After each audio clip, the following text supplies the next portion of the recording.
నండి తెలంగాణ రాష్ట్ర వ్యాప్తంగా జరుగుతున్న ప్రతి అంశంతో పాటు రాష్ట్ర రాజకీయాలలో జరిగే వాస్తవాలను కూడా చర్చించే ప్రయత్నం చేద్దాం. అసలు తెలంగాణ రాష్ట్ర వ్యాప్తంగా జరుగుతుంది ఏంది, ఈ ప్రభుత్వానికి సంబంధించి ప్రజల పక్షాన ఉందా లేదా? నిజానికి మీరందరూ కూడా అనుకోవచ్చు, ఏదైతే మన రాష్ట్ర ప్రభుత్వానికి సంబంధించి కాంగ్రెస్ ప్రభుత్వం అధికారంలోకి వచ్చి 6 గ్యారెంటీలు 13 అంశాలు 420 హామీలతోని అధికారంలోకి వచ్చిన తర్వాత మార్పు మార్పు మార్పు అన్నారు కదా, ఆ మార్పు ఎంత అద్భుతంగా ఉందో మీకు చూపెట్టే ప్రయత్నం చేస్తా. ఒకసారి చూడురి,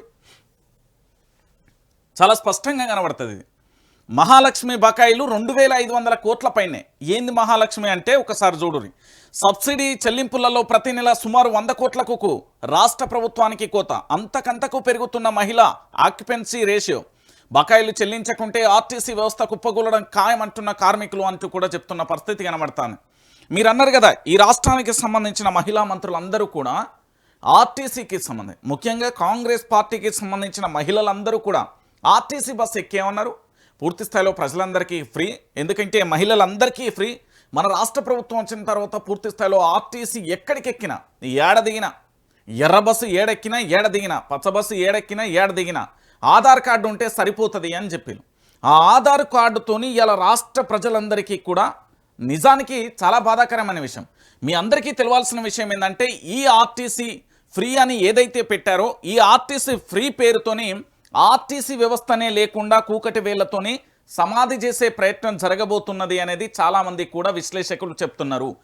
ఎట్లా అంటే, మహాలక్ష్మి పేరుతోని మీరు ఫ్రీ ఇస్తున్న ఈ ఆర్టీసీ బస్సు, ఈరోజు ఆర్టీసీ రోడ్ ఎక్కాలంటే దాంట్లో డీజిల్ కావాలి, దాన్ని నడపడానికి డ్రైవర్ కావాలి, దాంట్లో టికెట్లు తీసుకోనికి మీ ఆధార్ కార్డులు చెక్ చేయడానికి కండక్టర్ కావాలి, బస్సుకి ఏమన్నా రిపేర్ వస్తే అది డిపోకి వెళ్ళి అక్కడ పూర్తి స్థాయిలో టెక్నీషియన్లకు సంబంధించి దాన్ని చూసే ప్రయత్నం చేయాలి.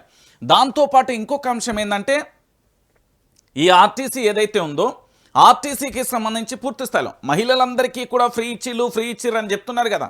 మహిళలకు ఫ్రీ ఇవ్వడం ద్వారా ప్రతి నెల కూడా 150 కోట్ల రూపాయల భారం పడుతున్నది. ఆ భారం ఎట్లా పడుతున్నది మనందరం కూడా ఆలోచించాలి. మళ్ళీ ఈ భారాన్ని రాష్ట్ర ఖజానా నుంచి మాత్రమే కట్టాలి.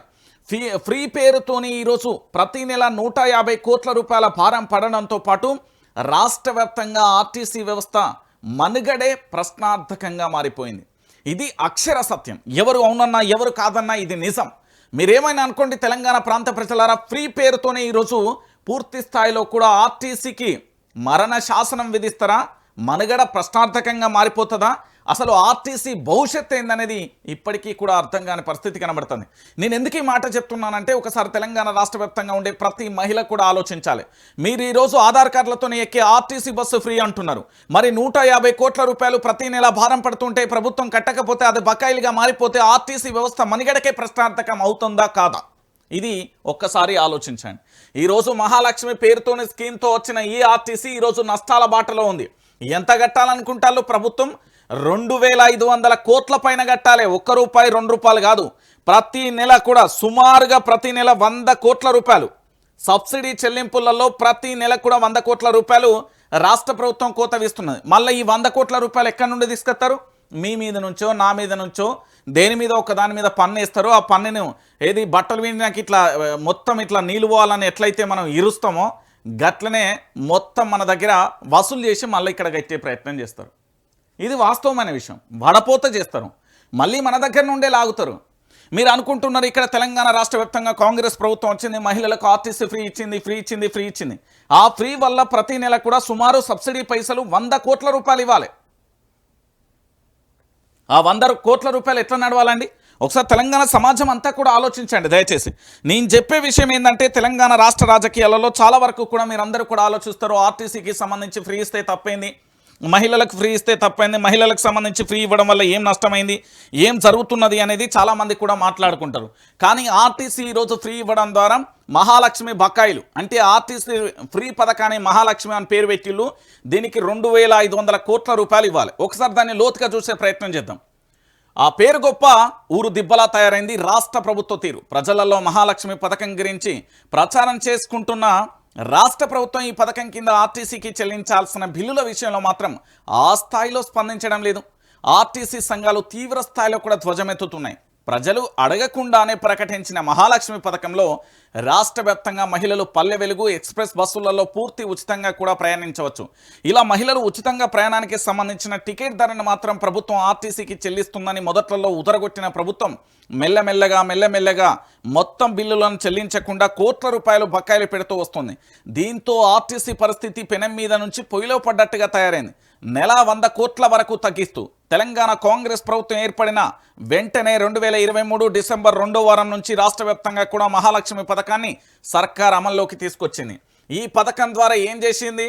అమల్లోకి తీసుకొచ్చిన సమయంలో రాష్ట్ర వ్యాప్తంగా ఉండే మహిళలపై ఒక సర్వే చేసి ఓఆర్ ఆక్యుపెన్సీకి సంబంధించి చేయించింది. దీని ప్రకారం ప్రతి నెల సుమారు 350 కోట్ల విలువైన మహిళలకు సంబంధించిన ప్రయాణికులు ఉంటారని, అందుకే ఆర్టీసీకి సంబంధించి ప్రతి నెల 350 కోట్ల రూపాయలు ఈ పథకం కింద చెల్లిస్తామని ఘనంగా ప్రకటించింది. అయితే పూర్తి ఉచితంగా ప్రయాణించే వెసులుబాటు ఉండడంతో రాష్ట్ర వ్యాప్తంగా మహిళా ప్రయాణికుల సంఖ్య గణనీయంగా పెరిగింది. దీంతో పల్లె వెలుగు ఎక్స్ప్రెస్ బస్సులలో 45 నుంచి 50 సీట్లుంటే చాలా వరకు కూడా బస్సులలో 150కి మించి ప్రయాణికులు వెళ్తున్నట్లుగా అనేక సందర్భాలలో కూడా స్పష్టమైంది. ప్రయాణికుల సంఖ్య గణనీయంగా పెరగడంతో ఉచిత ప్రయాణాల విలువ ప్రతి నెల కూడా సుమారు 400కి చేరింది. అంటే పండుగలు శుభకార్యాల సమయంలో ఏకంగా 400 కోట్లు దాటుతుంది అంటూ కూడా చెప్పిన పరిస్థితి కనబడుతుంది. సో మొత్తానికి అయితే ఈ మహాలక్ష్మి పథకానికి ఘనంగా ప్రారంభించిన కాంగ్రెస్ సర్కార్ కొంతకాలం పాటు ప్రతి నెల 350 కోట్లను ఆర్టీసీకి ఇచ్చింది. ఆ తర్వాత చేతులెత్తేసింది. అయిపోయింది. ఇంకే ఉంటుందండి. ఒకసారి మనందరం కూడా ఆలోచించాల్సిన విషయం ఏంటంటే, మన రాష్ట్ర ముఖ్యమంత్రి యనుమల రేవంత్ రెడ్డి గారు కానీ, లేదా తెలంగాణ రాష్ట్ర వ్యాప్తంగా ఉండే ప్రజలు కానీ, లేదా మా తెలంగాణ ఆడబిడ్డలు కానీ ఎవరు కూడా మాకు ఉచిత ప్రయాణానికి సంబంధించిన బస్సు సౌకర్యం కల్పించండి, ఆ పథకాన్ని మేనిఫెస్టోలో పెట్టాలని ఎవరూ అడగలే. నెంబర్ 1. ఇక నెంబర్ 2, ఈ ఆర్టీసీకి సంబంధించి ఇప్పటికే ప్రభుత్వంలో విలీనం చేస్తామని గత ప్రభుత్వానికి సంబంధించి కల్వకుంట్ల చంద్రశేఖరరావు గారి ప్రభుత్వం ఆల్రెడీ బిల్ పాస్ చేసింది. దాన్ని ఆనాటి కుటిల రాజకీయాలతోని ఆనాడు భారతీయ జనతా పార్టీ సెంట్రల్ నుంచి ఫోన్లు చేపించిల్లా, ఏం చేపించలో కానీ అప్పటి గవర్నర్ తమిళసై సౌందర్యరాజన్కు సంబంధించి బిల్లుకు కొర్రీలు పెట్టే ప్రయత్నం చేసింది. దాంట్లో భాగంగా ఆ రోజు ఆర్టీసీకి సంబంధించిన కార్మికులందరూ కూడా గవర్నర్ బంగ్లాను పూర్తి స్థాయిలో కూడా ధర్నా చేసి అక్కడ ముట్టడి చేసే కార్యక్రమం జరిగింది. ఇక 3వ అంశం వచ్చేసి కాంగ్రెస్ ప్రభుత్వం అధికారంలోకి రాగానే ఆర్టీసీకి సంబంధించిన వీళ్ళందరినీ కూడా ప్రభుత్వంలో విలీనం చేస్తా అని చెప్పింది. ఈ విషయాన్ని పక్కన పెడితే ఇప్పుడు కాంగ్రెస్ ప్రభుత్వానికి సంబంధించి ఆర్టీసీ కార్మికులకు తెలియకుండానే వాళ్ళ చేతిలో నుంచి లాక్కునే ప్రయత్నం జరుగుతుంది. అది ఎట్లా జరుగుతుంది, ఎంత కుట్రపూరితంగా జరుగుతుంది, ఎంత ప్లాన్ ప్రకారం జరుగుతుంది, ఎంత పకడ్బందీగా జరుగుతుందంటే మహాలక్ష్మి అనే ఒక ఎపిసోడ్తోని, మహాలక్ష్మి అనే పేరుతోని ఉచిత ప్రయాణంతో జరుగుతుంది. ఎందుకంటే ప్రభుత్వానికి సంబంధించి ప్రతి నెల 350 కోట్ల రూపాయలు ప్రభుత్వం చెల్లించాలి. ఏది ఏమన్నా చేయని ప్రభుత్వం బస్సు ఏది డిపో నుంచి బయటికి తీయదా సంబంధంలే. ప్రతి నెల 350 కోట్ల రూపాయలు ప్రభుత్వ అకౌంట్ నుంచి ఆర్టీసీ అకౌంట్ పోవాలి అవి పైసలు. ఇక్కడ ఏం జరిగింది, ఈ ప్రభుత్వానికి సంబంధించి ఏదైతే అకౌంట్ ఉన్నదో దాని నుంచి ఆర్టీసీకి పోవాల్సిన మొండి బకాయిల సంఖ్య 350, 450, 650, తర్వాత 1050 ఇట్లా పెరుక్కుంటా ఇప్పుడు ఎంత అయింది పెండింగ్ అంటే 2500 కోట్ల రూపాయలు పెండింగ్ అయిపోయింది ఆర్టీసీ. దేంట్లో మహాలక్ష్మి స్కీమ్ కింద ప్రభుత్వం చెల్లించాల్సింది 2500 కోట్లు. ఇంకా చెప్పురు రక్కలారా, మనం 10 రూపాయలకైతే ఏం బాధపడం. ఎందుకంటే ఆర్టీసీ మన గమ్యాన్ని సురక్షితంగా చేరవేస్తుంది కాబట్టి మనం పైసలు చెల్లించే పోతాం.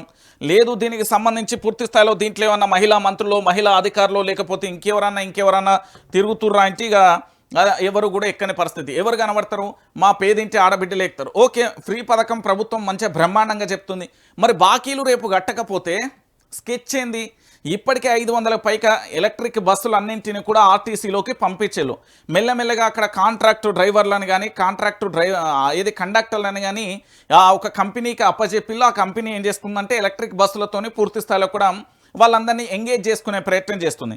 దాంట్లో భాగంగా ఏం జరుగుతుంది, ఇప్పుడు ఆర్టీసీ బస్సుకు సంబంధించి ఎలక్ట్రిక్ బస్సులను డ్రైవింగ్ చేసే వచ్చే వాళ్ళు దాని ఆపరేటింగ్ సంబంధించి సరిగ్గా రాకపోతే ఏం చేస్తుంది, వాళ్ళను పూర్తి స్థాయిలో కూడా వీళ్ళను ప్రభుత్వ ఎవరైతే డ్రైవర్లు కాకుండా ప్రైవేట్ వాళ్ళని పెట్టించుకుంటుంది. ఆల్రెడీ మనందరికీ తెలుసు, తెలంగాణలో ఉన్న ఆటోల వెనుక మాకు డ్రైవర్లు కావాలంటూ ఎలక్ట్రిక్ బస్సులను నడిపే వారికి 6 నెలల అనుభవం ఉన్నా చాలనేది అనేక పోస్టర్లు కూడా గతంలో మనం చూసాం. అది కూడా నేను చాలా సందర్భాలలో చూపించే ప్రయత్నం చేశాను.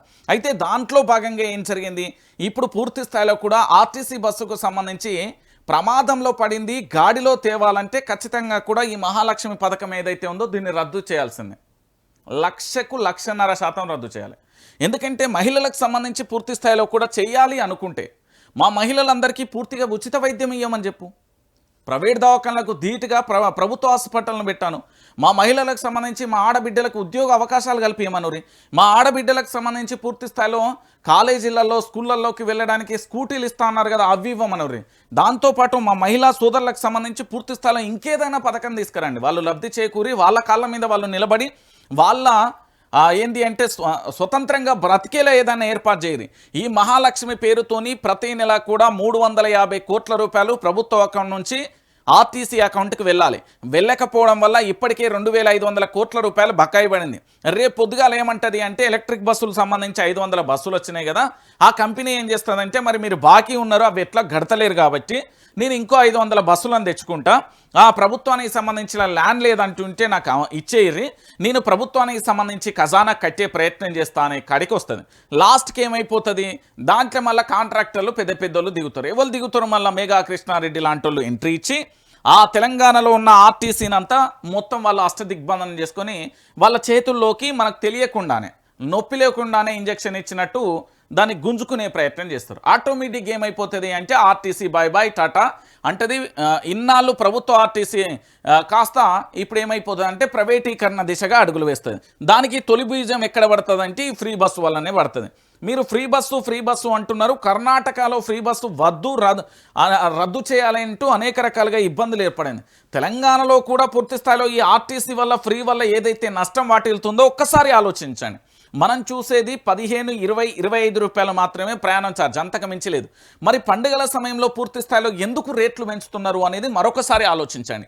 ఇంకో విషయం ఏంటంటే ఈరోజు 2,500 కోట్లయింది, రేపు 5,000 కోట్లు అవుతుంది, తర్వాత 10,000 కోట్లు అవుతుంది.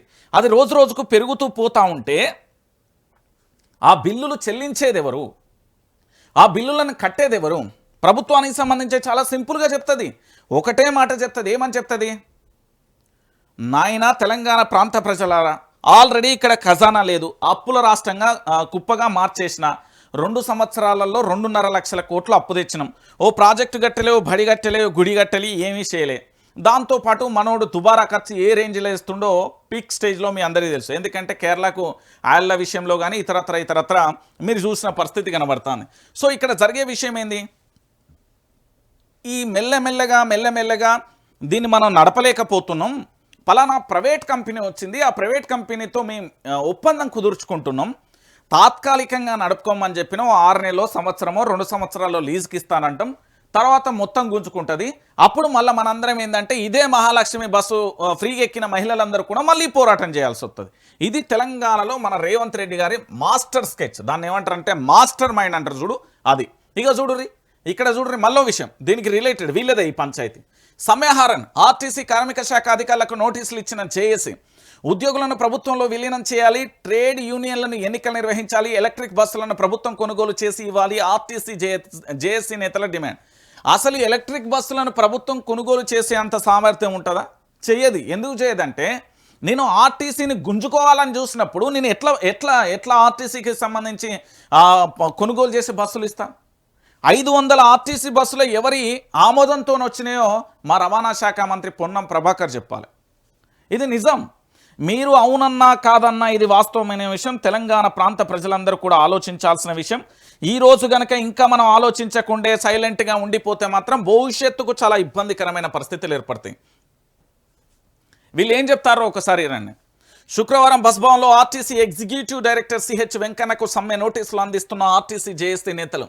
తెలంగాణ ఆర్టీసీ యాజమాన్యానికి కార్మిక శాఖ అధికారులకు జేఏసీ నేతలు శుక్రవారం సమ్మె నోటీసులు ఇచ్చారు. ఆర్టీసీ ఉద్యోగులను ప్రభుత్వంలో విలీనం చేయాలని, 2021 వేతన సవరణ 30% ఫిట్మెంట్స్తో అమలు చేయాలని, కండక్టర్ డ్రైవర్లకు ఉద్యోగ భద్రత, ఎలక్ట్రిక్ బస్సులు ప్రభుత్వమే ఆర్టీసీకి కొనుగోలు చేసి ఇవ్వాలని డిమాండ్ చేస్తూ తొలుత ఆర్టీసీ ఎగ్జిక్యూటివ్ డైరెక్టర్ సిహెచ్ వెంకన్నకు జేఏసీ నేతలు బస్ భవన్లో కలిసి నోటీసులు ఇచ్చారు. అనంతరం ఆర్టీసీ క్రాస్ రోడ్లో కార్మిక శాఖ కార్యాలయం జాయింట్ కమిషనర్ సునీత మోహన్కు జేఏసీ నేతలు నోటీసులు అందజేశారు.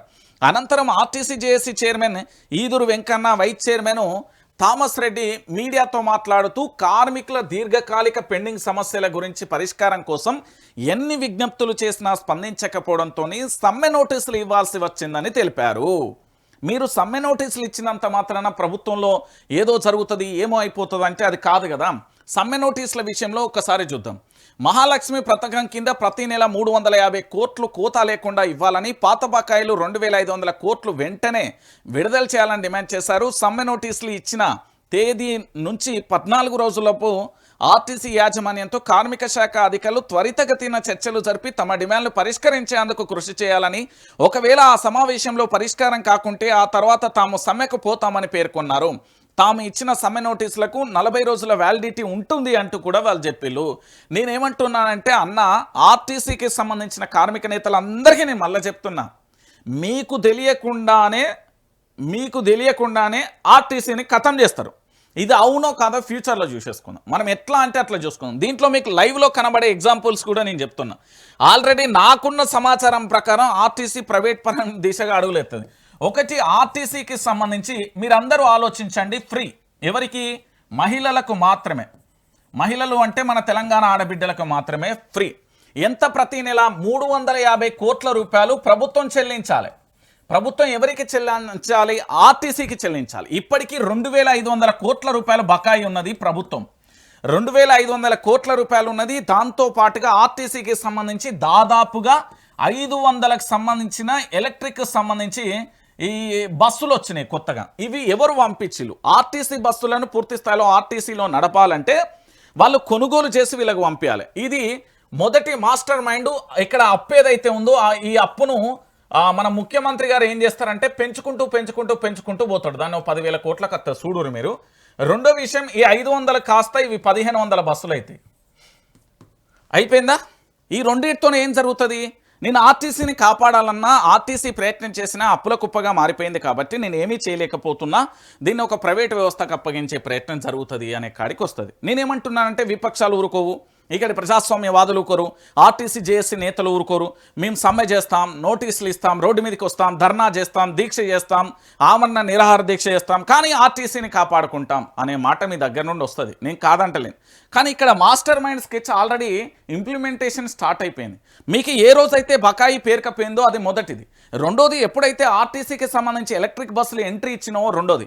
మూడోది, ఈరోజు పూర్తి స్థాయిలో మీరు కార్మిక శాఖతోనా లేకపోతే ఇక్కడ ఎవరు మన నోటీసులు ఇస్తున్నారు కదా ఆర్టీసీకి సంబంధించి ఎగ్జిక్యూటివ్ డైరెక్టర్కు సంబంధించి, అప్పుడే దీని ప్లాన్ పకడ్బందీగా అయిపోయిన పరిస్థితి కనబడతాం. మహాలక్ష్మి కాస్త ఆర్టీసీని ముంచే లక్ష్మిగా మారిపోయే పరిస్థితులు అయితే కనబడ్డాయి. మరి ఇక ఏం జరుగుతుంది, ఎట్లుంటుంది అనేది మనం కూడా వేచి చూద్దాం. కానీ ఇది మాత్రం మంచి పక్కా ప్లాన్ ప్రకారం మనోళ్ళు చేసిన వ్యవహారం. ఇక దాంతోపాటు ఇంకొక అంశం నేను చాలా క్లారిటీగా కూడా చెప్పిన. ఎందుకంటే బహుశా మావోయిస్టు భావజాలం అని కొందరు, లేదు కమ్యూనిస్ట్ ఆలోచనలని కొందరు, లేదా అర్బన్ నక్సలైట్లని కొందరు, లేదా ఇలా రకరకాల పేర్లతో వచ్చారు, రకరకాలుగా ఆరోపణలు చేశారు. కానీ క్లియర్ కట్గా కూడా హిడ్మాది ఎన్కౌంటర్ జరగలేదు, బూటకప్ ఎన్కౌంటర్ అంటూ ఉస్మానియా యూనివర్సిటీకి సంబంధించిన నేతలైనా, ప్రజా సంఘాలైనా, పౌర హక్కుల సంఘాలైనా అక్కడికి వెళ్ళే ప్రయత్నం చేస్తే వాళ్ళని బహుశా నాకు తెలిసి కర్నూలు దగ్గర అనుకుంటా ఎగ్జాక్ట్గా పోలీస్ స్టేషన్ దగ్గర వాళ్ళని అదుపులోకి తీసుకొని అక్కడికి వెళ్ళనివ్వకుండా చేశారు. ఇది మీ అందరికీ తెలిసిన విషయమే కదా. హిడ్మా గనక మిస్ అయి బ్రతికి ఉంటే ఈరోజు ఛత్తీస్గఢ్ రాజకీయాలు వేరేలా ఉండేవి. దానికి సంబంధించి సాక్ష్యం ఇన్నాళ్ళు నాకు దొరకపోలే. నేను చెప్పిన నిజం నిలకడ మీద చాలా ఖచ్చితంగా దొరుకుతుంది, ఏదో ఒక రోజైనా తెలుస్తుంది. హిడ్మా మరణం వెనుక వీడిన మిస్టరీ ఇప్పుడు చూడురి. నేను చెప్పిన మాట కాదన్నా, ఇది పోలీసు వ్యవస్థ చెప్పలే, అట్లని జర్నలిస్టులు చెప్పలే, అట్లని ఇంకెవరు చెప్పలే. అదే మావోయిస్టు పార్టీలో కొనసాగిన నేతలు చెప్పిన సంచలనమైన విషయాలు ఇవి. ఇది తెలంగాణ జాతి మొత్తం గుర్తుపెట్టుకోవాలి, మన జాతి మొత్తం గుర్తుపెట్టుకోవాలి. ఈరోజు ఒకసారి చూడురి మీరే. లొంగిపోలేదు, అరెస్ట్ అయ్యాం. హిడ్మాది బూటకపు ఎన్కౌంటర్ చూసిర్రా? ఎవరు చెప్పిల్లు ఈ మాట? రోడ్ల 3 బాటల కాడనో రోడ్ల మీదనో లేకపోతే ఖాళీగా కూకొని మాట్లాడిన వాళ్ళు కాదు వీళ్ళు. ఎవరు చెప్పిర్రో తెలుసా? చూడురి పేరు, మావోయిస్టు పార్టీ పొలిటికల్ బ్యూరో మాజీ సభ్యుడు దేవ్జీ చెప్పిండు. హిడ్మాది బూటకపు ఎన్కౌంటర్ అని మావోయిస్టు పార్టీకి సంబంధించిన పోలిట్ బ్యూరో మాజీ సభ్యుడు దేవ్జీ చెప్పిండు. హిడ్మాని హీరో చేస్తున్నది జర్నలిజం, హిడ్మాని హీరోను చేసేస్తున్నదంటే హిడ్మాన్ హీరోయిజం ఏం చేయాల్సిన అవసరం లేదు. ఆల్రెడీ ఆయన రియల్ హీరో. ఎందుకంటే పూర్తి స్థాయిలో మీరు అందరు చూడరు, ఇక్కడ బూటకప్ ఎన్కౌంటర్ అనే అర్థమైపోతుంది. ఇక చూడు, వీళ్ళు లొంగిపోలేదు, అరెస్ట్ అయ్యాం చెప్పలే నేను. మరి వీళ్ళు అరెస్ట్ అయినప్పుడు మరి హిడ్మాన్ ఎందుకు ఎన్కౌంటర్ చేసారు అంటే వీళ్ళ మావోయిస్టు పార్టీలోనే అంతర్గత కుమ్ములాటలతోని చంపించిర్రా, పట్టించిర్రా, ఎన్కౌంటర్ చేపించిర్రా? ఇది సమాజానికి చాలా స్పష్టంగా కూడా ఒక క్లారిటీ రావాలి, చెప్పాలి. నేను ఎందుకు ఇన్ని ప్రశ్నలు అడుగుతున్నా అంటే దేవ్జీ కానీ మల్లా రాజిరెడ్డి కానీ తాము పోలీసుల ఎదుట లొంగిపోలేదని అరెస్టు చేశారనే మావోయిస్టు పార్టీ మాజీ కేంద్ర కమిటీ సభ్యుడు, మాజీ political bureau member Tirupati alias Devji అన్నారు. ఫిబ్రవరి 24న డీజీపీ సమక్షంలో నిర్వహించిన లొంగుబాటు కార్యక్రమం అనంతరం శుక్రవారం తొలిసారిగా పలువురు మీడియా ప్రతినిధులతో ఆయన ప్రత్యేకంగా మాట్లాడారు. తాము అజ్ఞాతం నుంచి ప్రత్యక్ష సేవలోకి వచ్చామని, ఇది ముమ్మాటికి లొంగుబాటు కాదని స్పష్టం చేశారు. ఆ ప్రత్యక్ష సమాజంలోకి వచ్చిల్లా, సేవలోకి వచ్చిల్లా, త్వరలో ఒక వీడియో బ్రహ్మాండంగా ఆల్రెడీ అయిపోయింది, మీ దగ్గరకు వస్తే చూడుర్రి. తర్వాత కేసులు అయితే అరెస్టులు అయితే సెకండరీ, కానీ రియాలిటీ మాత్రం కుండబద్దలు కొడుతున్నాం. దాన్ని మీకు చూపించే ప్రయత్నం అయితే నేను చేస్తా. ఇక్కడ మావోయిస్టు పార్టీకి సంబంధించి కేంద్ర కమిటీ సభ్యుడు గణపతి ఎక్కడున్నారో తమకు తెలియదని దేవ్జీ వెల్లడించారు. ఇక్కడ విషయం ఏంటంటే కమ్యూనిస్ట్ పార్టీలో ఒకటి ఉంటుందన్న, నేను ఎందుకంటే నిన్న మొన్న అది ఛానల్ ఉంటుంది జంగల్ అని, అక్కడ మావోయిస్టు అడవి ప్రాంతానికి సంబంధించిన మిత్రుడు ఉంటుంది. దాంట్లో ఒక మావోయిస్టు సభ్యుడు లొంగిపోవడానికి వెళ్తున్న సమయంలో అదే మావోయిస్టులు అతన్ని ఎన్కౌంటర్ చేసి ఒడిశా అడవులలో పాతిపెట్టిలు. మేబీ దాన్ని రీసెంట్గా ఏమో తవ్వి తీసినట్టున్నది. దాంట్లో ఎవరైతే అతన్ని ఎన్కౌంటర్ చేసిలో అందులో ఇద్దరు పోలీసుల చేతిలో ఎన్కౌంటర్ అయింది, ఇంకొకరు బహుశా మిగిలి ఉన్నారు అని అనుకుంటా. సమాచారం ఎక్కడో చదివినా నేను. ఇక్కడ మీ అందరికీ తెలియాల్సిన విషయం ఏంటి అంటే ఈ మావోయిస్టు పార్టీ ఏదైతే ఉందో ఆ మావోయిస్టు పార్టీలో కీలక సభ్యులు ఎవరైతే ఉన్నారో వాళ్ళు తమ ప్రాణాలను రక్షించుకోవడానికి తోటి సహచరులకు కూడా అంటే తమతో పనిచేసిన నమ్మకం అనుకున్న వాళ్ళకు కూడా చెప్పరు. ఎందుకంటే మిసైల్ బై మిసైల్ అయిపోయి వీళ్ళ రూపంలో అది థ్రెట్ రావచ్చు అనేది ఒకటి వాళ్ళు గాఢంగా విశ్వసిస్తారు, నమ్ముతారు. మీరు చాలా సందర్భాలలో సినిమాలు చూస్తున్నారు కదా, ఎవరైనా బయట నుండి ఫుడ్ తెచ్చి ఆగు తెచ్చి అలా అన్నం వేసేసి కూర కలిపి అందరు తింటారు. ఒకరి మీద ఒకరికి నమ్మకాలు ఉండవు. మీరు అనుకుంటారేమో కానీ రియాలిటీ ఇదే. నేను మళ్ళీ చెప్తున్నా, హిడ్మాను ఎన్కౌంటర్ పట్టించి ఎన్కౌంటర్ చేయించాలి. అది కలప వ్యాపారితోనా లేకపోతే ఇంకోటి అనేది మనకు తెలియదు. ఈ రోజైతే దేవ్జీ చెప్పిన మాటలు ఒకసారి సమాజం ఆలోచించాలి. మావోయిస్టు పార్టీ హిడ్మాది బూటకప్ ఎన్కౌంటర్ అన్నారు కదా, ఈ బూటకప్ ఎన్కౌంటర్ ఎట్లా జరిగింది అనేది కూడా క్లారిటీ ఇస్తే బాగుంటుంది అనేది తెలంగాణ సమాజం అడుగుతున్నది ఈరోజు. అంటే ఇప్పటి వరకు కూడా మన ఎవరు గణపతి ఎక్కడున్నారు అంటే గణపతి ఆచూకీ సంబంధించి పూర్తి స్థాయిలో దొరుకుతలేదు అంటే ఎట్లా దొరుకుతుంది? ఎందుకంటే వాళ్ళ దాంట్లో వాళ్ళకి అంతర్గత కుమ్ములాటలు ఉన్నాయి కదా. ఇక చూడరు, ఒకసారి చూడరు. ఆపరేషన్ కగార్ మొదలయ్యే సమయానికి పార్టీ కార్యదర్శిగా ఉన్న నంబాల కేశవరావు అలియాస్ బసవరాజు చేసిన విజ్ఞప్తిని కేంద్ర ప్రభుత్వం పట్టించుకోలేదన్నారు. పోరాటంలో బసవరాజును కోల్పోయామని, ఆయన మరణం అనంతరం కొందరు అడవులలో మరికొందరు జనంలో ఉండాలని నిర్ణయించుకున్నట్లు తెలిపారు. కేంద్ర కమిటీ సభ్యుడిగా కొనసాగిన మల్లోజుల వేణుగోపాల్ ఆయుధాలతో సరెండర్ కావడంతో పార్టీకి ద్రోహం చేశారనే వ్యాఖ్యలు చేసినట్లుగా తెలిపారు. ఎన్కౌంటర్కు ఆయన కారణం కాదని స్పష్టం చేశారు. కొన్ని తప్పుడు నిర్ణయాలతో పార్టీ నిర్విరామం అయింది అంటూ కూడా చెప్పింది. చాలా విషయాలు బహిర్గతం కాలే, ఇది నిజం. మీరు చాలా వరకు చూడాల్సిన విషయం ఏంటంటే చాలా విషయాలు బహిర్గతం కాలే, ఇది అసలు నిజం. తెలంగాణ సమాజం ఆలోచించాల్సింది ఇక్కడే. సీఎం రేవంత్ రెడ్డితో భేటీకి సంబంధించిన కొన్ని అంశాలు ఇంకా బహిర్గతం కాలేదని దేవ్జీ అన్నారు. మావోయిస్టు పార్టీపై నిషేధం ఎత్తివేసి జైళ్లలో ఉన్న మావోయిస్టులను రాజకీయ ఖైదీలుగా గుర్తించి విడుదల చేయాలని కేంద్ర రాష్ట్ర ప్రభుత్వాలను కోరారు. ఈ విషయంపై ఇప్పటికే ముఖ్యమంత్రి రేవంత్ రెడ్డితో చర్చించినట్లుగా తెలిపారు. మావోయిస్టు పార్టీని రాజకీయ పార్టీగా చూడాలన్నారు. మావోయిస్టు పార్టీ రాజకీయ పార్టీగా గుర్తింపు పొందాలన్నారు. నడవాలన్నా డబ్బు కావాల్సి ఉందన్నారు. పార్టీ వద్ద అంటే ఉన్న డబ్బుతో బంగారాన్ని కొనుగోలు చేస్తే బాగుంటుందని భావించి బంగారాన్ని కొనుగోలు చేసినట్లుగా తెలిపారు. కిలోల కొద్ది బంగారం, కోట్ల రూపాయల డబ్బు ఉందని పార్టీపై దురుద్దేశ ప్రచారం చేశారని పేర్కొన్నారు. తాను రాజకీయ జీవితాన్ని ప్రారంభిస్తున్నారంటే అందరూ అపార్థం చేసుకున్నారని తెలిపారు అంటూ కూడా చెప్పిన విషయం. మీరు చాలా సందర్భాలలో కొన్ని సోషల్ మీడియా కానీ డిజిటల్ మీడియా పత్రికలలో చదివే ఉంటారు. మావోయిస్టుల దగ్గర కిలోల కొద్ది టన్నుల కొద్ది బంగారం ఉన్నది, అదంతా ఫేక్ అని చెప్తున్నారు. కానీ ఎంతో కొంత అయితే ఉంటుంది. ఎందుకంటే పార్టీకి సంబంధించి నడవాలన్నా, వాళ్ళ ఆయుధాలకు సంబంధించైనా, వాళ్ళ మనగడ కోసమైనా ఎంతో కొంత అయితే ఉంటుంది. ఇది రియాలిటీకి కొద్దిగా మ్యాచ్ అవుతుంది. ఇక దాంతోపాటు పార్లమెంటరీ వ్యవస్థలోని ఎమ్మెల్యే ఎంపీ ఎమ్మెల్సీ కావాలని తన మనసులో లేదని స్పష్టం చేశారు. ప్రజలలో ఉండి ప్రజల కోసం లీగల్గా పోరాటం చేయడమే తన రాజకీయ జీవిత లక్ష్యమని, చట్టం పరిధిలో ప్రజా సమస్యలపై పోరాటం చేస్తామని, పదవుల కోసం ఎన్నికలలో పోటీ చేయబోమని స్పష్టం చేశారు. మరో మావోయిస్టు పార్టీగా ముద్ర పడుతుంది, మైనస్ అయిపోతుంది. గంతే, ఇందులో ఏముంది? ఆపరేషన్ కగార్ చిన్న విషయం, కగార్ తమకు చిన్న విషయమని, ఆపరేషన్కు భయపడి బయటికి రాలేదని దేవ్జీ అన్నారు. ప్రాణాలకు తెగించి దండకారణ్యంతో పోరాటం చేశానని, ఈ క్రమంలో మావోయిస్టు పార్టీ బలం తగ్గిందన్నారు. పార్టీ క్షీణించడానికి చాలా కారణాలు ఉన్నాయని, పార్టీలో భేదాభిప్రాయాలు, భిన్నాభిప్రాయాలు, గ్రూపులు ఉన్నాయనేది చర్చ మాత్రమేనని, అందులో ఎలాంటి వాస్తవం లేదన్నారు. తాము ఊహించిన విధంగానే హిడ్మాను ట్రాప్ చేసి, అరెస్టు చేసి, చిత్రహింసలకు గురి చేసి చంపేశారనేది, ఇది 100% బూటకపు ఎన్కౌంటర్ అనేది ఆరోపించిల్లు. ఇక దాంతోపాటుగా ప్రజా ఉద్యమాన్ని కొనసాగిస్తాం రాజిరెడ్డి ఏమన్నాడో కూడా చూడాలి. హిడ్మా ఎన్కౌంటర్ తర్వాత పార్టీ అగ్రనాయకత్వం భయపడి లొంగిపోయిందనడంలో ఎలాంటి వాస్తవం లేదని మావోయిస్టు పార్టీ కేంద్ర కమిటీ సభ్యుడిగా పనిచేసిన రాజిరెడ్డి అలియాస్ సంగ్రామ్ అన్నారు. తాము లొంగిపోయలేదని పోలీసులు అరెస్టు చేసి లొంగుబాటుగా చూపించారని చెప్పారు. నేను ఇక్కడ విషయం ఏంటంటే, చిన్న రియాలిటీకి ఒకసారి చూడరి. హిడ్మాకు సంబంధించి ట్రాప్ చేసిర్రు బై. ఆయనను ఏంది అంటే, ఆ రోజు తిరుపతికి సంబంధించి ప్రధాని నరేంద్ర మోడీ వస్తున్నాడు.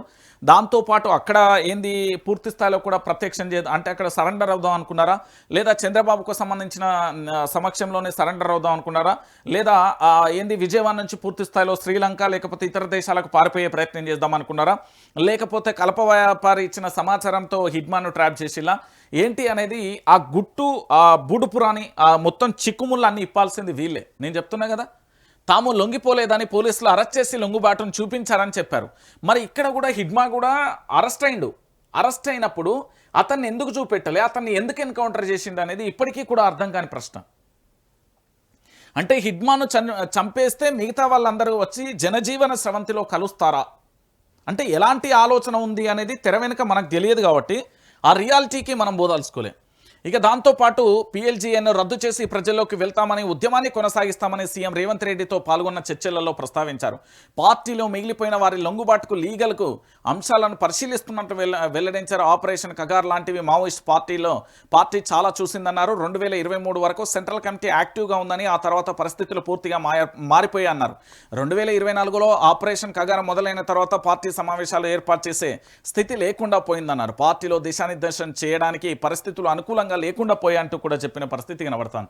నేను ఇక్కడ ఉద్యమానికి సంబంధించి కొన్ని కీలకమైన ఘట్టాలను మీకు చెప్పాలి. ఎందుకంటే చాలా వరకు కూడా మావోయిస్టు పార్టీ అంటే కేవలం అడవులలో ఉండి ఉద్యమం చేసిన వాళ్ళే ఉంటారా, లేకపోతే ప్రజల మధ్యలో ఉండి ఉద్యమం చేసిన వాళ్ళే ఉంటారా అంటే ఇలా చాలా వేరియంట్స్ ఉంది. ఒకసారి నేను చెప్పే ప్రయత్నం చేస్తా చూడుర్రి. ఇక్కడ 1972 అనేది ఒక కీలక ఘట్టం. ఇది మావోయిస్టు పార్టీకి, మావోయిస్టులో లొంగిపోయిన వాళ్ళని కూడా అడుగుర్రి. దాంతోపాటు ఇది చరిత్రలో చదివిందో పుస్తకాలలో చదివింది కాదు, మీకు అన్నీ నేను క్లారిటీగా చెప్తా. ఇది 1982, దాని తర్వాత 2000 సంవత్సరం, ఇది చాలా కీలకమైన సంవత్సరం. ఈ 3 సందర్భాలలో అప్పుడున్న పెత్తందారి వ్యవస్థకు, దొరల వ్యవస్థకు, తిరుగుబాటుకు సంబంధించి మొదలైన ఉద్యమం. ఆ తర్వాత చాలామంది మీకు ఫిగర్ చెప్పేటప్పుడు 1979లో బయటకు వచ్చిన, 1972లో బయటకు చాలామంది ఇప్పుడు రాజకీయ నాయకులు మాజీ మావోయిస్టులు అంత సీన్ లేదు వాళ్ళకు. వాళ్ళు పోయి చేసింది ఏం లేదు, గన్నులు కూడా పట్టలే, గన్నులు మోసి ఆడ ఏంటంటే 2 ఫోటోలు దిగి కొంతమంది రాజకీయ నాయకుల భిక్షతోని ఈరోజు పూర్తి స్థాయిలో మాజీ మావోయిస్టులు మేము ఎమ్మెల్యేలమైన మినిస్టర్లు అని చెప్తున్నారు. కానీ వాళ్ళు నిజమైన మావోయిస్టులు కాదు, మీరు గుర్తుపెట్టు. అదంతా నకిలీ వ్యవస్థ. రియల్ అయిన మావోయిస్టులు పోరాటం కోసం దండకారణ్యంలో ప్రాణాలు అర్పించారు. వాళ్ళకు రెడ్ సెల్యూట్ చేస్తారు వాళ్ళ మావోయిస్టు పార్టీ. కానీ అక్కడి నుంచి లొంగుబాటు అయిన తర్వాత రాజకీయ పార్టీలో జాయిన్ అయ్యి ఎమ్మెల్యేలుగా, మినిస్టర్లుగా, ఏది మంత్రులుగా చాలా మంది పనిచేస్తున్నారు కదా, అదంతా ఫేక్ ముచ్చట. ఈ చాలామంది కూడా జనజీవన స్రవంతిలోకి 1979లో వచ్చిన వారే ఎక్కువ ఉంటారు. ఆ తర్వాత 2000 సంవత్సరంలో మావోయిస్టు పార్టీ ఇంకా బలంగా తయారైపోయింది 1982 నుండి ఇక్కడికి. మళ్ళీ ఇంకొక విషయం ఏంటంటే 2014 నుంచి కౌంట్ డౌన్ మొదలైంది. ఎప్పుడైతే శాస్త్ర సాంకేతిక పరిజ్ఞానం అంటే 2012 నుండి పూర్తి స్థాయిలో కూడా ప్రతి ఒక్కరి చేతిలోకి ఆండ్రాయిడ్ మొబైల్ రావడం, ఫోన్లు రావడం, టెక్నాలజీ పెరిగిపోవడం, దాని పరిస్థితుల అనుగుణంగా పూర్తి స్థాయిలో కూడా ఏమైపోయిందంటే రోజు రోజుకు వ్యవస్థలో అంటే మావోయిస్టులలోకి వెళ్ళడానికి ఎంతమంది, అప్పుడు ఒక 1000 మంది ప్రభావం చెప్తే అప్పుడున్న పాటలో లేకపోతే ఇతరత్రో అవన్నీ చూపే ప్రయత్నం చేస్తే ఏమైపోయిందంటే మావోయిస్టు పార్టీకి సంబంధించి చాలామంది కూడా వెళ్దాం అనుకున్నారు. కానీ ఏం జరిగింది, పూర్తి స్థాయిలో కూడా అందరూ కూడా రివర్స్ వచ్చిన పరిస్థితి కనబడింది. సో మొత్తానికి ఏం జరిగింది, 2014 నుంచి కౌంట్డౌన్ అంటే పూర్తిగా కూడా మావోయిస్టు పతనానికి వ్యూహాలకు అనుగుణంగా దాంట్లో చేరిక లేకపోవడం, అది బలహీనంగా మారిపోవడంతో అక్కడ వీళ్ళు చేసిన ఇక్కడ నిర్ణయం తీసుకోకపోవడం వల్ల ఈరోజు ఆపరేషన్ కగార్ పేరుతోని బయటకు వస్తున్నాయి. ఇంకొకటి అడవులన్నీ కూడా ఇక పూర్తి స్థాయిలో మీరు చూడండి, జార్ఖండ్ కానీ ఛత్తీస్గఢ్ కానీ తెలంగాణలో ఉన్న అడవులు కానీ లేకపోతే ఇతర రాష్ట్రాలలో అడవులు ఎక్కడైతే ఉన్నాయో అడవులకు సంబంధించి అన్నీ కూడా ఏంటంటే పెట్టుబడిదారి వ్యవస్థకు అంత మోకరిల్లే ప్రమాదం ఉంటుంది. అన్నీ కూడా అటు సాగనంపే ప్రయత్నం చేస్తారు. ఇక దాంతో పాటుగా మరొక అంశం నిరుద్యోగుల పంచాయతీ. ఈ నిరుద్యోగుల పంచాయతీ తెలంగాణ రాష్ట్ర వ్యాప్తంగా ప్రతి ఒక్కరికి తెలుసు. నేనేమంటున్నానంటే ఈరోజు నేను మినిస్టర్ని, నేను ఈరోజు ఎమ్మెల్యేని, నేను ఈరోజు ఎమ్మెల్సీని, ఈరోజు ఎంపీని, ఈ రాష్ట్రానికి సంబంధించిన సీఎంను అని చెప్పుకునే ప్రతి ఒక్కరు కూడా తలదించుకోవాలి, సిగ్గుతో తలదించుకోవాలి. దీంట్లో ఇంకా ముచ్చటే లేదు. ఎందుకంటే ఉద్యమంలో 1969లో ఉద్యమం చేసిలు, 2001 నుంచి 14 వరకు ఉద్యమం చేసిలు, 14 నుంచి 2022 వరకు మళ్ళీ ఉద్యోగాలు అప్పటి వరకు ప్రభుత్వం 1 లక్ష ఉద్యోగాలు ఇచ్చింది, 2 లక్షల వరకు ఇచ్చింది. ఇప్పటి ప్రభుత్వం ఎందుకు ఇవ్వలేకపోతున్నది? నిరుద్యోగులకు సంబంధించి వాళ్ళ వయసు అయిపోతున్నది, వాళ్ళు పూర్తి స్థాయిలో కూడా ఇంటికి వెళ్ళే పరిస్థితి లేదు. కనీసం ఏంది అంటే పెళ్ళిళ్ళు చేసుకోలేకపోతారు, పిల్లను కూడా ఇవ్వట్లేదు. నిరుద్యోగులకు సంబంధించి చాలా బాధాకరమైన విషయం ఇది. నిరుద్యోగులు ఈరోజు పూర్తి స్థాయిలో ఆందోళన చేస్తుంటే వీళ్ళను గొర్రెల లెక్క, బర్రెల లెక్క, ఏది మేకల లెక్క లేకపోతే కోళ్ళ లెక్క ఈడ్చుకపోయి ఎత్తేస్తున్నారండి. చాలా చాలా బాధ అనిపించింది. సిగ్గుతో తలదించుకుంటున్నా నేనేమంటున్నానంటే నిరుద్యోగులు ఉద్యోగులుగా మార్చుకోవాలి, ఉద్యోగ కల్పన అందించాలి. వీళ్ళకు ఉపాధి అందిస్తే ప్రభుత్వ శాఖలలో చాలా ఖాళీలు ఉన్నాయి కదా, దాంట్లో చేస్తే ప్రభుత్వానికి సంబంధించి పూర్తి స్థాయిలో వీకున్న కాడ వీళ్ళు అద్భుతంగా పనిచేసి ప్రజల మన్ననదను ప్రభుత్వానికి మంచే జరుగుతుంది కదా, మేలే జరుగుతుంది కదా. ఒక్కొక్కసారి చూడురు వీళ్ళు గడ్డాలు వచ్చి మిసాలు వచ్చి ఎట్లయిపోతురు, ముదురు బెండకాయలు అయిపోతారు. ఇప్పుడు ఎట్లా వీళ్ళ జీవితాలు చెప్పుర్రి? వీళ్ళకు ఉద్యోగం ఇవ్వకపోతురి, ఒక ప్రత్యామ్నాయం చూడకపోతురి, ఓ నిరుద్యోగ భృతి ఇవ్వకపోతురి, పోని వాళ్లకు కాళ్ళ మీద నిలుచోవడానికి 10 లక్షలు 20 లక్షలు లోన్లు ఇవ్వకపోతురి, యువతకు సంబంధించి ఏమీ ఇవ్వకపోతురి. మళ్ళీ ఏదేది అమరవీర ఉద్యమంలో పాల్గొన్న వాళ్ళది ఏంది, ఉద్యమకారులకు సంబంధించి పింఛన్ విషయంలో ప్రభుత్వంతో చర్చలు జరుపుతున్నాం, అది చేస్తున్నాం. అది కాదు, మూతి మీద మీస ఉన్న ప్రతి ఒక్కడూ ఆలోచించాల్సిన విషయం ఏంటంటే యువతను మళ్ళీ ఏ విధంగా ప్రభుత్వ శాఖలలో నింపుకోవాలి, వాళ్ళ భవిష్యత్తును ఎట్లా తీర్చిదిద్దాలనే ఆలోచనలో ఉండాలి తప్ప ఆ ఆలోచన తప్ప అన్నీ కనబడుతున్నాయి. దిల్సుఖ్ నగర్లో నిరుద్యోగుల గర్జన, ప్రభుత్వానికి వ్యతిరేకంగా మారుమోగిన నినాదాలు, నోటిఫికేషన్ల జాప్యంపై యువత తీవ్ర ఆగ్రహం, నిరుద్యోగులను అడ్డుకొని అరెస్టు చేసిన పోలీసులు. చాలా బాధాకరమైన విషయం. నేనేమంటున్నానంటే ఒక్కొక్క నిరుద్యోగి ఒక్కొక్క నిప్పు కనిక. ఈరోజు తెలంగాణ రాష్ట్రం వచ్చిందంటే దానికి మొత్తం క్రెడిట్ యువతకే పంపిస్తాను నేను. సబ్బండ వర్గాలకు ఉండొచ్చు, ప్రాణం పోయినా పర్వాలేదని రొమ్మును అంటే గుండెను గన్నుకు ఎదురు చూపిన ఏకైక మనగాళ్ళు యువతే. నేనేమంటున్నా అంటే యువతకు వీళ్ళకు ఇప్పుడు ఏదైనా మద్యం షాప్ టెండర్ అయిపోయింది అనుకో, 6 నెలల్లో టెండర్ వేసేస్తారండి. ఏదైనా ఎమ్మెల్సీఓ ఎంపీఓ లేకపోతే ఇంకేదైనా పదవి పూర్తి స్థాయిలో కూడా ఖాళీ అయిందనుకో, దానికి టెండర్ వేసేస్తారు. కానీ నిరుద్యోగులకు సంబంధించి ఉద్యోగ అవకాశాలు కల్పించమంటే మాత్రం వామ్మో నేను రాని ఇంట్లోకి వెళ్ళి బయటికి రానన్నట్టు తయారవుతారు. అరే ఎంత బాధాకరమైన విషయం అండి ఇది. అంటే రాజకీయ నాయకుడు పూర్తి స్థాయిలో తమ యొక్క ఉద్యోగ కల్పన మాత్రం వాళ్ళకి కావాలి, ఆఖరికి మద్యం తాగి శరీరాలను ఖరాబ్ చేసుకునే దానికి కూడా టెండర్ కావాలి. కానీ ఇక్కడ సమాజాన్ని బాగు చేసే యువతకు ఉద్యోగ కల్పన అంటే ప్రభుత్వానికి ఎందుకు అంత భయం? అరే ఇక్కడ మహిళలకు సంబంధించి నేను అదేంది ఆడబిడ్డ ఆస్మా ఎంత దారుణంగా అరెస్ట్ చేస్తారండి పాపం ఆడపిల్లను, ఎంత ఘోరంగా తీసుకెళ్తున్నారు. నిన్న దిల్సుఖ్ నగర్లో ఓ 10-15 వీడియోలు చూసిన, మస్తు బాధ అనిపించింది. నేను మళ్ళా చెప్తున్నా కదా, మీకు వైఆర్టీవీలో కూడా ఉంటాయి చూడరు మీరు. నాకు ఎంత బాధ అనిపించిందంటే వాళ్ళు ఏందనుకుంటారు ఇక్కడ, ఇక చూడు నిరుద్యోగులను ఎట్లా ఈడ్చుకెళ్తున్నారు. ఇక వీళ్ళే ఆ ఫోటో మీద కనబడదు, వీళ్ళని ఎంత దారుణంగా తీసుకెళ్తుంటే ఎంత బాధ అనిపిస్తుంది. ఏ తల్లి కన్న బిడ్డలో కదా వీళ్ళు, ఏ తల్లి కన్న బిడ్డలో అప్పుడు ఉద్యమం చేస్తే ఈరోజు తెలంగాణ రాష్ట్రం వచ్చింది. వీళ్ళు అడిగేది వీళ్ళు ఏమంటారు, ఎమ్మెల్యే పదవులు ఇయ్యమంటలేరు, ఎంపీ అడుగుతలేరు, ఎమ్మెల్సీలు అడుగుతలేరు, మంత్రులు అడుగుతలేరు, ముఖ్యమంత్రి పదవి అడుగుతలేరు, భూములు కబ్జా చేస్తామంటలేరు, బిల్డింగులు కబ్జా పెడతామంటలేరు, లేకపోతే మీ ఆస్తులు రాసియమని అంటలేరు, ఏమంటలేరు. వీళ్ళు అడిగేది ఏంది, ఏమడుగుతున్నారో మాకు చదువుకున్నాం మేము ఏది పీజీలు అయిపోయినాయి, ఎంఫిల్ అయిపోయినాయి, పిహెచ్డీలు అయిపోయినాయి, డిగ్రీలు అయిపోయినాయి, ఇంటర్లు అయిపోయినాయి, మాకు ఉద్యోగ అవకాశాన్ని కల్పించండి, దయచేసి పూర్తి స్థాయిలో ఉద్యోగ కల్పన చేయండి అంటూ కూడా వీళ్ళు పూర్తి స్థాయిలో కూడా నినాదాలు చేస్తూ వాళ్ళు ఏమడుగుతున్నారు, ఈ రాష్ట్ర ప్రభుత్వాన్ని రిక్వెస్ట్ చేస్తున్నారు. వీళ్ళు పెట్టే గర్జనలకు, వీళ్ళు పెట్టే మీటింగ్లకు కొంతమంది సోదిగాళ్ళు వచ్చేసి అనేక రకాలుగా ఉద్యమాన్ని తప్పుదో వాళ్ళ రాజకీయ ఉద్యోగం కోసం. గతంలో చాలామంది వీళ్ళు నిరుద్యోగులు మీటింగ్లు పెడితే ఇదే కోదండరాం వేండు, ఆకునూరి మురళి వేండు, రియాజు వేండు, అద్దంకి దయాకర్ వేండు, ఆనాడు పూర్తి స్థాయిలో బల్మూరి వెంకట్ వేండు, ఎంతమంది పోలేదండి. ఈరోజు వాళ్ళందరికీ పదవులు రాలేదా? మరి మా నిరుద్యోగుల పక్షాన్ని ఎవరు మాట్లాడాలి? వాళ్ళు ఏంది 5 రూపాయల భోజనం చేసి తినక నిద్రలేక, అరే నేను కళ్ళ ముందు 5 రూపాయల భోజనం చేస్తా అంటే కళ్ళల్లా గుడ్లల్లా నీళ్లు తిరిగినాయి. ఏం బతుకులు బిడ్డ, ఎంత చదివితే ఉంటుంది? ఒక్కొక్కరిది 88%, 92%, 94% అద్భుతమైన టాలెంట్ ఉంది మా తెలంగాణ యువత దగ్గర. అరే వీళ్ళకి ఉద్యోగ కల్పన ఇవ్వమంటే ఒక్కొక్కరికి ఏంది అంటే మామూలుగా లేదు అసలు. ఎంత బాధాకరమైన విషయం, ఎంత హృదయ విదారకమైన సంఘటన ఇది. యువత ఇప్పుడు వాళ్ళకు ఉద్యోగ అవకాశాలు ఇవ్వలే, నిరుద్యోగులుగా మారిపోతారు. సమాజంలో మళ్ళీ ఏంది క్రైమ్ అనేది పెరుగుతుందా లేదా? ఈరోజు గంజాయిలో మత్తి తూలుతలేరు వీళ్ళు, గంజాయి కావాలని డ్రగ్ అంట ఏం అడుగుతలేరు వాళ్ళకు. మేము ప్రభుత్వానికి ప్రజలకు మధ్య శాఖలుగా పనిచేసే ఏవైతే ప్రభుత్వ విభాగాలు ఉంటాయో దాంట్లో మాకు అవకాశం కల్పించండి, మేము సేవ చేసుకుంటామంటారు వీళ్ళు. వీళ్ళు ఏదో పూర్తి స్థాయిలో ప్రభుత్వ ఉద్యోగాన్ని వీళ్ళు కోరే విషయం కదా ఒక్కటే. దాన్ని ఏమంటే అసలు ఇచ్చే పరిస్థితులలో లేరు, చేసేది లేదు. ఎంత బాధాకరమైన సంఘటన అండి ఇది, ఇంత ఘోరమైన పంచాయతా. పాపం నేను ఏమంటున్నానంటే వైఆర్టీవీ మాత్రం వాళ్ళకు సంపూర్ణంగా మద్దతు తెలుపుతా. యువత కోసం నేను ఎంతకైనా తెగిస్తా, వాళ్ళ పక్షానే నిలుచుంటా. నేను నిరుద్యోగులకు నేను మొన్న కూడా ఇక్కడ నా వైఆర్టీవీకి వచ్చుండే, మస్తు బాగా అనిపించింది వాళ్ళ కళ్ళు చూస్తా అంటే. ఒక్కొక్కళ్ళ కళ్ళు లోపడి పోయి మొత్తం ఎట్లా బొక్కలు బయటికి వెళ్ళి, ఏందా బాధ, ఎంత బాధాకరమైన విషయం. ఏం చేయాలన్నా ఇప్పుడు 5 రూపాయల భోజనం చేయాలి, టైం కూడా అయిపోయింది అనబట్టి ఎంత బాధాకరమైన సంఘటన అది. ఒకసారి మీరే ఆలోచించండి, తెలంగాణ రాష్ట్ర వ్యాప్తంగా ఉన్న ప్రతి ఒక్కరు కూడా ఆలోచించాల్సిన విషయం.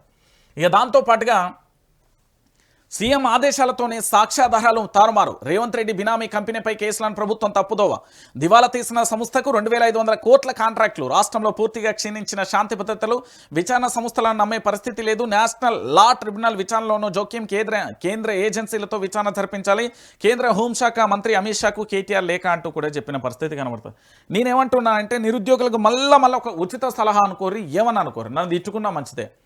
ప్రభుత్వానికి సంబంధించిన సీఎం, మంత్రులు, ఎమ్మెల్యేలు, ఎమ్మెల్సీలు, ఎంపీలు వాళ్ళ బినామీలను దొరకబట్టుర్రు. నేనేమంటున్నా అంటే ఇక్కడ కేటీఆర్ లేఖ రాసిండు కదా, ప్రభుత్వానికి సంబంధించిన బినామీ కంపెనీలపైన కేసులను ప్రభుత్వం తప్పుదోవ పట్టించేసి దివాలా తీసిన కంపెనీలకు 2500 కోట్ల కాంట్రాక్ట్ ఇచ్చింది కదా, ఇవన్నీ బయట పెట్టుర్రు. దెబ్బకు ప్రభుత్వం మీకు కొలువులు ఇవ్వకపోతే నన్ను అడుగు. మీరు ఇన్నాళ్ళు పుస్తక పఠనం చేసి సమాజానికి ఏదో బాగు చేద్దాం అనుకున్నారు. ఇప్పుడు మీరు చేయాల్సిన తక్షణ కర్తవ్యం ఏందో తెలుసా?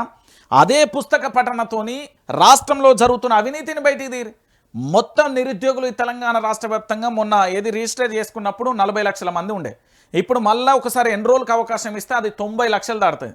90 లక్షల మంది వాట్సాప్లు, 90 లక్షల మంది ఫేస్బుక్లు, 90 లక్షల మంది ఇన్స్టాగ్రామ్లు, 90 లక్షల వాట్సాప్ గ్రూపులు. ఒక్కసారి ఆలోచించుర్రి, దే తడి పోచమ్మ గుడి అవుతుంది. నేను చెప్తున్నా కదా, ముఖ్యమంత్రి మళ్ళీ సీఎం పీఠం నుండి ఊరికొచ్చి చిక్కడపల్లిలో ఊకొని మీతో బుక్ పట్టి ఆడ పెన్ను పేపర్ పట్టుకొని ఇగో నేను ఇన్ని శాఖలు ఖాళీ ఉన్నాయి 24 గంటలలో ఫిలప్ చేస్తా అంటాడు. మీరు నేనేమంటున్నా అంటే చాలా వరకు మనం రోడ్ల మీద ధర్నా చేసినాం, అయిపోయింది. మనం నిరసన వ్యక్తం చేసినాం, అయిపోయింది. ఇప్పుడు మనం చేయాల్సింది ఎమ్మెల్యేల ఇంటికో, మినిస్టర్ల ఇంటికో, సీఎం ఇంటికి పోతే మనకు దర్వాజాల కాడికి, గేట్ల కాడికి కూడా రానియరు. నేను చెప్తున్నా కదా, అక్కడ నుండి వెళ్ళగొడతారు. కేసులు కేసులు లొటపీస్ అంటే అది సెకండరీ, అది తలా తోకాలేని బ్యాచ్ అది కేసులు అనేది. ఇక్కడ వ్యవస్థలో ఎట్లుందో మీరు కూడా చూస్తున్నారు. త్వరలో ఒక కేసును తీసుకురాబోతున్నా. ఏంటంటే ఓటుకు నోటు కేసు ఎట్లా అది నిర్విరామం అవుతుంది, భవిష్యత్తులో ఆ కేసు పరిస్థితి ఏంది అనేది కూడా మీకు తీసుకొని చూపెడతా. కానీ కేసుల విషయం పక్కనే పెడితే మీరు ఈ బినామీ ఆస్తులు, అక్రమాస్తులు, సెటిల్మెంట్లు, ఈ దందాలు ఎక్కడెక్కడ దొరుకుతాయో అవన్నీ సాక్షాధారాలతో వీడియోలు తీసి సోషల్ మీడియాలో వదులుర్రి. యువతకు ప్రత్యామ్నాయ ఉద్యోగం అనే ప్రకటన చేద్దాం. చేసేసి ఎవరైతే అవినీతికి సంబంధించి రాష్ట్ర ప్రభుత్వాన్ని దొరకబెట్టి ఇస్తారో వాళ్లకు కొలువు లెక్క మనమే జీతాలు ఇద్దామని ఒక ప్రకటన చేస్తే అప్పుడు ముఖ్యమంత్రి గారి పీఠం ఉంటుందా? కేటీఆర్ ఇక్కడ ఒకటి దొరకబట్టిండు, మీరు కూడా పని చేయరు, వాళ్ళు దిగి రావాలి. ఇంకెన్ని రోజులు మనం బానిస బతుకులు అండి, నాకు అర్థం కాదు. ఇంకెన్ని రోజులు ఈ బానిస బతుకులు, ఇంకేం చేద్దాం అంటున్నా. ఇంకెన్ని రోజులు ఈ బానిస బతుకులు చేస్తారు, ఇంకెన్ని రోజులు ఇట్లుంటాయి. ఇక చూడ్రి, ఇక పైసలు లేవు అనుకుంటే ఏం చేసేది చూడు. స్టాఫ్ క్యాబిన్ల కోసం 73 లక్షలట. అబ్బబ్బబ్బబ్బా, 73 లక్షలు. ఎంతమంది ఉద్యోగాలు ఇవ్వచ్చు, ఎంతమందికి జీతాలు ఇవ్వచ్చు? ప్రజాభవన్లో క్యాబిన్లు ఏంది, కనెక్షన్ కోసం 1 కోటి పైగా నిధుల కేటాయింపు. ప్రజావాణి హాల్లో ఏది కనెక్షన్ల కోసం 38.84 లక్షలు, మొత్తం 1.11 కోట్లు కేటాయిస్తూ జీవో విడుదల. మహాత్మా జ్యోతిరావు పూలే ప్రజాభవన్లో మౌలిక వసతుల రూపకల్పన. ఇగో ముఖ్యమంత్రి గారు డైరెక్ట్ ఒక ప్రశ్న అడుగుతాం, మీరు ఏమన్నా అనుకోరు. ఒకప్పుడు యనమల రేవంత్ రెడ్డి అంటే అపారమైన గౌరవం, ఇష్టం ఉండేది.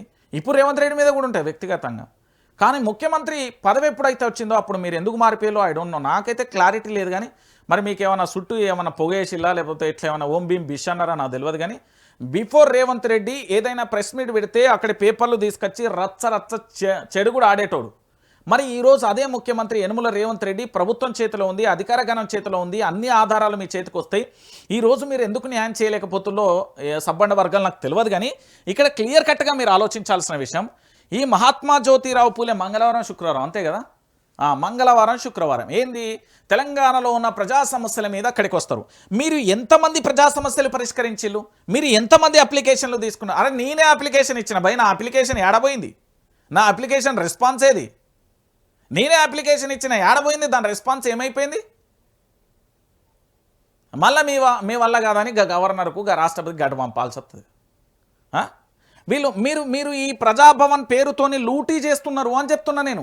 ఈ ప్రజాభవన్ పేరుతో మీరు పూర్తి స్థాయిలో ప్రజా సొమ్మును వాళ్ళు లూటీ చేస్తున్నారు అంటున్నా.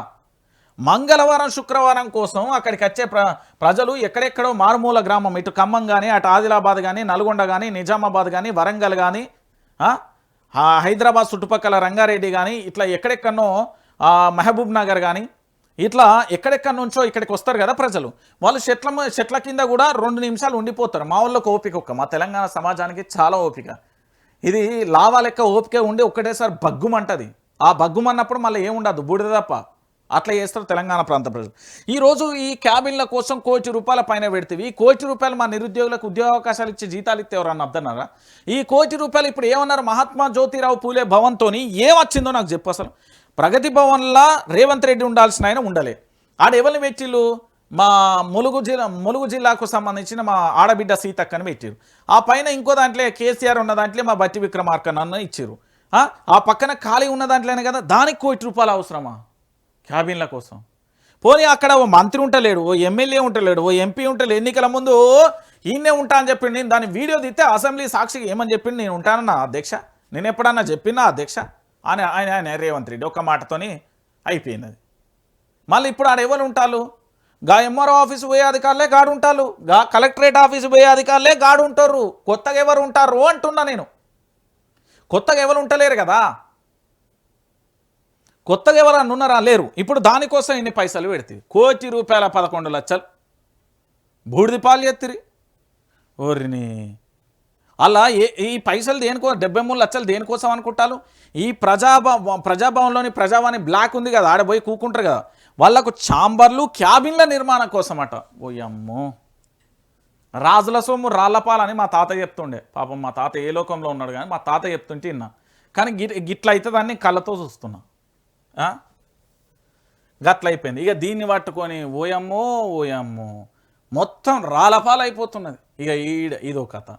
ఎవరు ఏం చేసినా మూసి ప్రాజెక్టు కట్టుడే, ఎవరు ఏం చేసినా ముఖ్యమంత్రి పదవి నుంచి దించుడే అయిపోయాయి.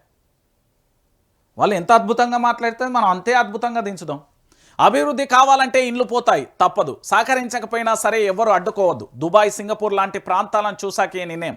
మూసీ రివర్ ఫ్రంట్ ప్రాజెక్టు ఎవరికి వ్యతిరేకం కాదు. వద్దనే వారందరికీ నది ఒడ్డున కంటైనర్ ఇల్లు ఇస్తాం. 3 నెలలు అక్కడ ఉండి చూడండి, అప్పుడు చెప్పండి వద్దని. బుల్డోజర్లు కూల్చేస్తున్నారని అనడం చదువుకున్న వాళ్ళ మాటలేనా? మూసి మురికి పోగొట్టి నగర చరిత్ర తిరగరాస్తా. 6 గ్యారంటీలు 13 అంశాలు నిరూపించు.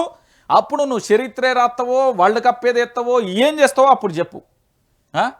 హైదరాబాద్ నగరాన్ని ప్రపంచ పటంలో అగ్రగామిగా నిలబెట్టేందుకు ముఖ్యమంత్రి రేవంత్ రెడ్డి భీష్మించుకొని కూర్చున్నారు. వరవ్వ, మా ఇంటికాడ ఏదైనా కుర్చీ చేస్తుండే మొన్ననే, అది ఏంది మన టేక్ కర్రతోనే ఏదో కర్ర, తుమ్మ చెట్టే ఏదో కర్రతో చేస్తుండే. ఆ కుర్చీ పంపిస్తుంది, అక్కడ కూసో కూసుకొని బీచ్ మించి కూసో, నీకేం బాధ లేదు. మూసీ పునర్జీవనంపై పూర్తి స్థాయిలో కూడా ఏమని చెప్తారు? మూసీ పునర్జీవన ప్రాజెక్టుపై విపక్షాలు ఎన్ని అడ్డంకులు సృష్టించినా రాజకీయంగా ఎంతటి ఒత్తిడి ఎదురైనా వెనక్కి తగ్గము. మిమ్మల్ని అసలు రాజకీయంగా అసలు రేవంత్ రెడ్డి ప్రభుత్వం ఉన్నదని ఎవరైనా పట్టించుకుంటుర్రని అని అడుగురి. జోక్ ఆఫ్ ది ఇయర్ ఇది అసలు. నెక్స్ట్ చెప్పు. రాజకీయంగా ఎంతటి ఒత్తిడి ఎదురైనా వెనక్కి తగ్గబోమని మూసీకి సంబంధించి వేదికగా కుండ బద్దలు కొట్టింది. విశ్వనగరం కావాలంటే ఇండ్లు పోక తప్పదన్నారు. సింగపూర్, దుబాయ్ తరహాలో అభివృద్ధిని మన కళ్ళ ముందు ఆవిష్కరిస్తానని శపథం చేశారు. ఓ బిడ్డ, ఓ కొడుకో, ఓ నాయనో, ఈయన ముచ్చట్లు ఏంటే నాకు దిమాగ్ అంతా ఖరాబ్ అయ్యేటట్టున్నది. ఫస్ట్ గీవులకు ఉద్యోగ అవకాశాలు సింగపూరు, దుబాయ్ కాదు, గీవులకు మా పిల్లగాళ్ళు మొత్తం ముదురు బెండకాయలు అవుతారు. వాళ్ళకు పెళ్ళిళ్ళు కావాలి, వాళ్ళ జీవితం బాగుండాలి, వాళ్ళ ఇంటికి పోవాలి, పెళ్ళిళ్ళకి పోవాలి. గిది బాగు చేయర్రి. ఇవన్నీ పక్కన పెట్టింది. తర్వాత ఏం చెప్తాను? నది ఒడ్డున కష్టాలు తెలియని విమర్శకులకు కంటైనర్ రిలీస్తా, అక్కడ 3 నెలలు ఉండాలనే సవాలు విసిరారు. మురికి కుంపగా మారిన మూసి చరిత్రను తిరగరాసి భావితరాలకు స్వచ్ఛమైన నగరాన్ని అందించడమే లక్ష్యమని చాటి చెప్పారు సీఎం. అయితే ఇక్కడ యాక్సెప్ట్ చేస్తాను, నేను ఇక్కడ ఒకటి యాక్సెప్ట్ చేస్తాను. మూసి చరిత్రను తిరగరాయిర్రి, భావితరాలకు అందజేయరి, కానీ 1,00,000 కోట్లు కాదు 16,000 కోట్లతో కథం చేయరి. నేనేమంటున్నా అంటే 1,00,000 కోట్లు అద్దె, ఇక్కడ 16,000 కోట్ల. ఎవరు ఏమనుకున్న ప్రాజెక్టు ఆగదని స్పష్టం చేయడం ఇప్పుడు రాష్ట్ర రాజకీయాలలో పెను సంచలనంగా మారింది. సో ముఖ్యమంత్రి గారికి సంబంధించి పూర్తి స్థాయిలో నేను చెప్పే విషయం ఏంటంటే, మీరు అందరూ కూడా ఆలోచించాల్సిన విషయం, తెలంగాణ రాష్ట్ర వ్యాప్తంగా ప్రతి ఒక్కరు కూడా చూడాల్సిన విషయం ఏంటంటే, ఈరోజు మా ముఖ్యమంత్రి యనుమల రేవంత్ రెడ్డి గారిని నేను విమర్శిస్తలేను. ఆయన వ్యక్తిగతంగా చాలా మంచోడు, నేనే చెప్తాను. ఆయన గొప్ప నాయకుడు, రేపు భవిష్యత్తులో కాబోయే ప్రధాని అవుతాడు, రాష్ట్రపతి అవుతాడు, ఉపరాష్ట్రపతి అవుతాడు, కేంద్ర మంత్రి అవుతాడు, గవర్నర్ అవుతాడు, ఏదైనా అవుతాడు. మా ముఖ్యమంత్రి అయితే ఏమనుకున్నారు? మాటలతోని టాపిక్ డైవర్షన్గా బాప్ ఎంత అద్భుతంగా ప్లాన్ చేస్తాడు. ఈయన చూడురు ఎంత స్మార్ట్. వీళ్ళ రాహుల్ గాంధీ ఏమన్నాడట అంటే, మన విమానం ఎక్కుతుంటే అక్కడ తీసుకుపోయినాడు, బేగంపేటలో తీసుకుపోయినప్పుడు రేవంత్ రెడ్డి 6 ప్యాక్ ఉన్నదంటే ఇక మావాడు ఆనందం మొత్తం పొయ్యి మీద పాలుంటాయి చూడు, మొత్తం పొంగుతాయి చూడు, అట్లా వంగిండు మావాడు. అందుకే ఆ రోజు గాంధీకి సంబంధించిన కుటుంబం కోసం మనం ఏడాదికి 1,000 కోట్లు ఇవ్వలేమా అన్నాడు. గీ పొంగుడుగా అక్కడ వంగింది అన్నట్టు. నేను మళ్ళీ చెప్తున్నా, రేవంత్ రెడ్డి ఏమో నాకు గెట్టు పంచాయతీ లేదు, ఇల్లు పంచాయతీ లేదు, కానీ మంచిగా చేయమని చెప్తున్నా. దాన్ని గవన్నీ పక్కన పెట్టి ఇప్పుడు గుళ్ళే ఏది బడికాడ ఏదన్నా గెస్ట్లను పిలిపించి ఉపన్యాసాలు ఇస్తా అంటే సాలరని ఆయన ఈ బడి చదువు చల్లకుండా ఎట్లత్తదో ఈయన పరిపాలన చేస్తా అంటే కూడా ప్రజలకు గట్లనే ఎత్తాంది. కాబట్టి ఇప్పటికైనా మారమని నేను కోరుకుంటున్నా. ఇంకొక విషయం ఏంటంటే, నేను ఇంకొక అంశాన్ని కూడా తెలంగాణ ప్రాంత ప్రజలకు చెప్తున్నా. తెలంగాణ ప్రాంత ప్రజలందరూ కూడా ఆలోచించుకోర్రి. ఇవాళ 14వ తారీఖు, ఈ నెల పూర్తి స్థాయిలో దాదాపుగా 10 రోజులు ఇటు వరంగల్ కానీ, లేదా నిజామాబాద్ కానీ, లేదా నల్గొండ కానీ, లేదా ఖమ్మం కానీ, ఈ 4-5 జిల్లాలకు సంబంధించి మేము ప్రజా సమస్యల మీద వస్తున్నాం. ఇగో ఇది మా నెంబరు, ఇగో ఇక్కడ రాస్తానా, ఈ నెంబర్ను మీరు సంప్రదించుర్రి. ఎందుకంటే తెలంగాణ రాష్ట్ర వ్యాప్తంగా ఎవరెవరైతే గోసపడుతున్నారో, ఎవరెవరైతే బాధపడుతున్నారో, రేవంత్ రెడ్డి ప్రభుత్వం వచ్చిన తర్వాత ఇబ్బంది పడుతున్న వాళ్ళు రాజకీయ అవసరాల కోసం ఇక్కడి యువతను కానీ, ఇక్కడ సబ్బండ వర్గాలను కానీ ఎక్కడ వాళ్ళ జీవితాలను ఎట్లా నాశనం చేస్తున్నారు, వాళ్ళ కథ ఏంది, కాంగ్రెస్ పంచాయతీ ఏంది అనేది మనం మాట్లాడుకోవాలి. 9908572666 ఇది నెంబర్ నాదే. ఊరికే ఉత్తైన ఖాళీగా ఉన్నా అని చేయకూర్రి, మంచిగా ఉన్నవా ఏడున్నావా అన్నా ఏం చెప్తానని చేయకూర్రి. సమస్యల మీద పోరాటం చేస్తున్నాం కాబట్టి ఈ నెంబర్ను సంప్రదించండి. సో ఫైనల్గా నేను చెప్పేది ఒకటే, నేనేమంటున్నానంటే తెలంగాణ ప్రాంత ప్రజలకు ఇక వైఆర్టీవీ ఉన్నది. వైఆర్టీవీకి సంబంధించి ప్రతి ఒక్కరు కూడా మీరు సబ్స్క్రైబ్ చేసుకోర్రి, షేర్ చేసుకోర్రి, లైక్ చేయరి. రాష్ట్ర వ్యాప్తంగా ఉన్న ప్రతి ఒక్కరికి చెప్పుర్రి, ఇగో ఇది ఇక్కడ సబ్స్క్రైబ్ చేసుకోర్రి, ఇగో ఇక్కడ లైక్ చేయరి. లైక్ చేస్తే ఏమవుతుంది అంటే మీరు నా వెంట ఉన్నారు అని అర్థం. కాబట్టి ప్రతి ఒక్కరు కూడా లైక్ చేయరి, సబ్స్క్రైబ్ చేయండి, షేర్ చేయండి.